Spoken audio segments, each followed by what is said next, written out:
आज हम लोग स्टार्ट करते हैं कक्षा 11 का सबसे इम्पोर्टेंट चैप्टर परमाणु की संरचना। इसके पहले हम लोग देखते हैं ब्रह्मांड। तो ब्रह्मांड दो चीज़ों से मिलकर के बना है, एक द्रव्य और दूसरा ऊर्जा।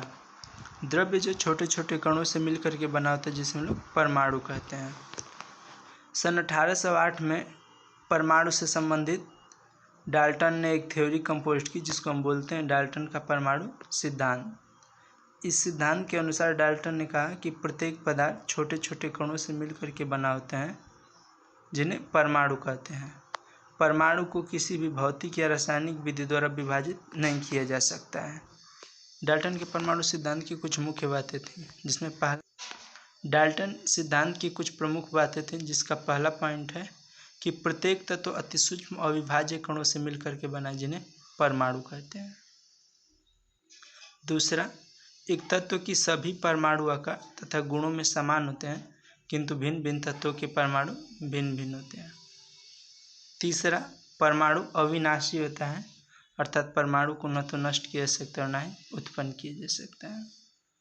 चौथा पॉइंट, तत्वों के परमाणु आपस में संयोग करके संयुक्त परमाणु बनाते हैं, जिसे आधुनिक समय में अणु कहते हैं।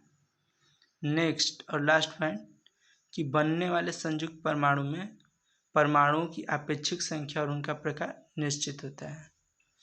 हम लोग इसका मतलब समझते हैं।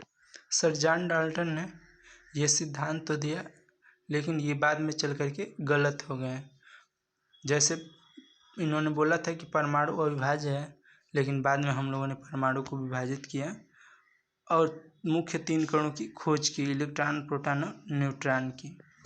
दूसरा, इन्होंने कहा था कि एक तत्व की सभी परमाणु आकार तथा गुणों में समान होते हैं, किंतु भिन्न भिन्न तत्वों के परमाणु भिन्न भिन्न होते हैं। ये भी गलत हो गए, क्योंकि समस्थानिकों और समबारिकों की खोज है, हमको पता चला कि जैसे इन्होंने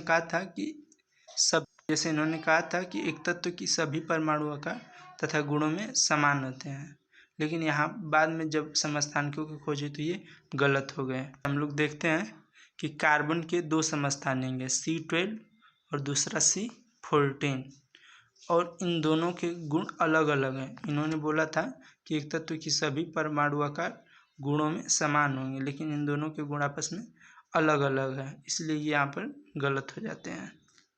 नेक्स्ट पॉइंट इन्होंने बोला था कि परमाणु आपस में संयोग करके संयुक्त परमाणु बनाते हैं, जिसे अणु कहते हैं, लेकिन उन्होंने ये नहीं बताया था कि परमाणु आपस में संयोग क्यों करते हैं। ये डाल्टन का सिद्धांत इस चीज़ की व्याख्या नहीं कर पाता है। इस तरह डाल्टन के सिद्धांत गलत हो जाता है और बाद में चल करके हमने परमाणु को विभाजित किया, जिसके 3 कण हमको मिले,